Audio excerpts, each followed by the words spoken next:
Hello everyone and welcome back. आज की इस वीडियो में हम बात करने वाले हैं नाउन या फिर नेमिंग वर्ड के बारे में। क्लास 1 इंग्लिश ग्रामर का ये टॉपिक है। क्लास 1 के बच्चों को नाउन कैसे एक्सप्लेन करें, उनको कैसे समझाएं ताकि इजीली वो नाउन क्या होता है ये समझ भी पाए और हमेशा उनको याद भी रहे। तो बहुत सारे लोग समझते हैं कि नाउन की डेफिनेशन बच्चों को समझा देने से हमारा काम खत्म हो गया, बच्चों को हमेशा याद रहेगा कि नाउन क्या होता है। सबसे पहले तो देखते हैं कि नाउन की डेफिनेशन क्या है। Noun is a name of person, place, animal और थिंग। तो ये डेफिनेशन आप चाहे बच्चों को कितनी भी बार एक्सप्लेन कर लो, उनको चाहे रटवा लो, लेकिन फिर भी उनको कभी समझ में नहीं आएगा अगर आप अच्छी तरीके से एक्सप्लेन नहीं करोगे। तो सबसे पहले तो बच्चों को ये बताना ज़रूरी है कि नाउन एंड नेमिंग वर्ड दोनों सेम है। नाउन को ही नेमिंग वर्ड कहा जाता है। और नाउन क्या है? नाउन नेम है पर्सन, प्लेस, एनिमल और थिंग्स का।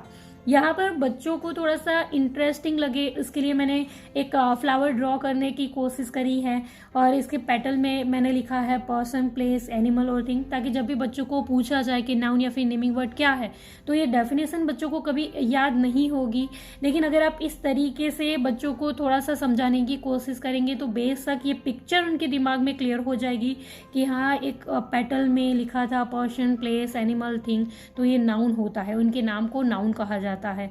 बच्चों को हमेशा कलरफुल थिंग्स थोड़ी सी अट्रैक्ट करती है। पिक्चर्स के थ्रू अगर आप बच्चों को समझाएंगे तो इजीली वो समझ पाएंगे। आप इस तरीके की ड्राइंग कर सकते हो, जैसे कि पर्सन में मैंने एक गर्ल और बॉय की ड्राइंग करने की कोशिश करी है। यहाँ पे प्लेस में मैंने एक हाउस को ड्रॉ करने की कोशिश करी है। आप चाहे तो स्कूल या फिर टेम्पल, कोई जू वगैरह ड्रॉ कर सकते हो। अगर आपको ड्राइंग करना अच्छा नहीं लगता है तो आप बच्चों की पुरानी बुक से पिक्चर्स काट के यहाँ पर स्टिक कर सकते हो ताकि आपको मेहनत थोड़ी सी कम करनी पड़े। थिंग्स में क्या क्या हो सकता है तो बच्चों की थिंग्स आप ड्रॉ कर दीजिए, जैसे बैट हो गई, बॉल, टेबल, चेयर, डॉल वगैरह जो भी आपके आसपास आपको नज़र आए। एनिमल से बच्चे काफ़ी फैमिलियर होते हैं। फिश हो सकती है एनिमल, डॉग, कैट, क्रैब, कुछ भी हो सकता है। तो इन सभी के नामों को नाउन कहा जाता है। इस तरीके से आप बच्चों को ज़रूर से समझाएं। उसके बाद आप इस तरह की वर्कशीट बच्चे को करवा सकते हैं कि यहाँ पे मैंने लिखा है राइट पर्सन, प्लेस, एनिमल और थिंग। यहाँ पे मैंने 4 चीज़ें ड्रॉ करी है और बच्चे को यहाँ पर लिखना है कि ये क्या है। तो ये क्या है, यहाँ पर अच्छे से बच्चों को समझ में आएगा कि यस, ये पर्सन है। तो यहाँ पर बच्चों को लिखना है पर्सन। ये कप की ड्राइंग है तो कप क्या हो सकता है? कप थिंग हो सकती है, तो यहाँ पर बच्चे को लिखना है थिंग। ये एक टेम्पल की ड्राइंग करने की मैंने कोशिश करी है तो टेम्पल अगेन क्या है? एक प्लेस है। तो टेम्पल के सामने हमने लिख दिया प्लेस। उसके बाद यहाँ पर एक डॉग है तो डॉग को हम क्या कहेंगे? डॉग क्या है? एनिमल। तो इस तरीके से बच्चों के दिमाग में और थोड़ा सा क्लियर हो जाएगा कि noun is a name of person, place, animal और थिंग। बच्चों को ये भी ज़रूर से बताओ कि ये सभी नाउन होता है। इसके बाद एक और वर्कशीट आप बच्चे को दे सकते हो। यहाँ पर अगेन मैंने कलरफुल स्केच पेन का यूज़ करा है ताकि बच्चों को थोड़ा सा इंटरेस्टिंग लगे। बच्चों को अगर आप सिर्फ पेन से लिख कर दे दोगे तो या फिर उनके नोटबुक से या फिर उनके टेक्स्ट बुक से पढ़ाने की कोशिश करोगे तो वो थोड़ा सा उनके लिए बोरिंग सा हो जाता है और इसीलिए बच्चे पढ़ाई से दूर भागते हैं। आप इस तरीके से थोड़ा सा कलरफुल, थोड़ा सा उनको डेकोरेट करने की कोशिश करेंगे और फिर बच्चों को बोलेंगे तो डेफिनेटली वो बिल्कुल आपका दिया हुआ काम करने की कोशिश ज़रूर से करेंगे। तो यहाँ पर मैंने बहुत सारे नाउन का नाम लिखा है। आप बच्चों को ये बताओ कि ये सारे नाउन है लेकिन इनको आपको कैटेगरी वाइज लिखना है। जैसे कि पर्सन, तो यहाँ पर जो भी पर्सन हो, स्टार्ट करते हैं यहाँ से। ये क्या है? पार्क। तो पार्क क्या हो सकता है? प्लेस। तो बच्चे को यहाँ पे लिखना है पार्क। फिर ये क्या है? ट्री। ट्री क्या हो सकता है? ट्री थिंग है, तो यहाँ पर बच्चे को लिखना है ट्री।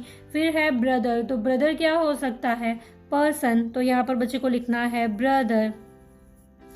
देन है डॉक्टर, तो डॉक्टर अगेन एक पर्सन है तो ये हो गया पर्सन में। फिर है जू। जू अगेन एक प्लेस है तो यहाँ पर जू लिखना है बच्चे को बैट। बैट एक थिंग है। इस तरीके से बच्चे को ये पूरा आप करने के लिए दीजिए ताकि बच्चों को और अच्छी तरीके से क्लियर हो जाए कि noun is the name of person, place, animal और थिंग्स। इस तरीके से आप बच्चों को डेफिनेशन अगर याद करवाएंगे इजीली वो समझ पाएंगे। इसके बाद आप इस तरीके से एग्जाम्पल उनको दे सकते हैं। इस तरह के एग्जाम्पल उनको एग्जाम्स के टाइम पे पूछे जाते हैं। अंडरलाइन द नेमिंग वर्ड या फिर नाउन, ये भी बच्चे को साथ साथ में ज़रूर से बताते जाओ कि नेमिंग वर्ड एंड नाउन दोनों सेम है। कई बार बच्चे को पूछा जाता है कि अंडरलाइन द नाउन, कई बार पूछा जाता है अंडरलाइन द नेमिंग वर्ड।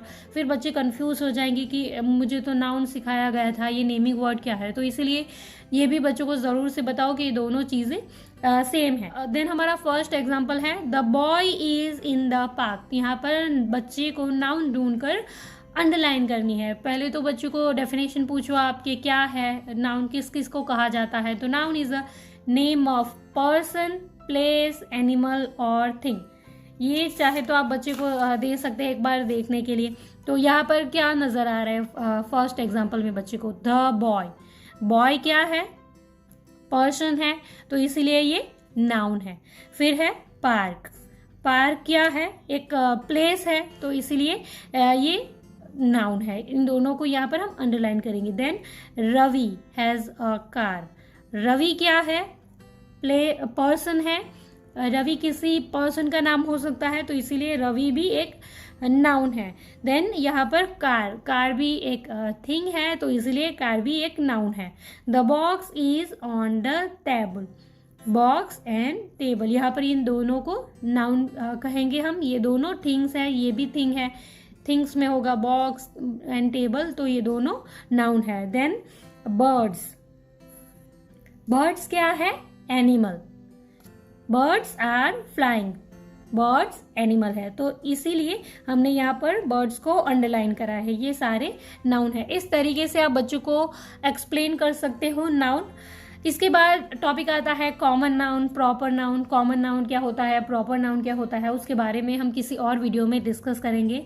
तो इस तरीके से आप बच्चों को नाउन पढ़ाएंगे तो इजीली वो समझ पाएंगे, स्टडीज से वो दूर भी नहीं भागेंगे और ये हमेशा उनको याद भी रहेगा। इस तरीके से आप नाउन या फिर नेमिंग वर्ड बच्चों को जरूर से एक्सप्लेन करो। So this is all for today. I hope कि मेरा ये तरीका आपके लिए यूजफुल रहा होगा। अगर मेरे इस वीडियो से आपकी कोई भी मदद हुई है, वीडियो अगर आपके लिए यूजफुल था, तो इस वीडियो को लाइक और शेयर जरूर करिएगा। चैनल पर अगर आप नए हो तो सब्सक्राइब कर लीजिए बच्चों से ही रिलेटेड और बहुत सारे वीडियोस के लिए। Thank you for watching this video. Bye bye.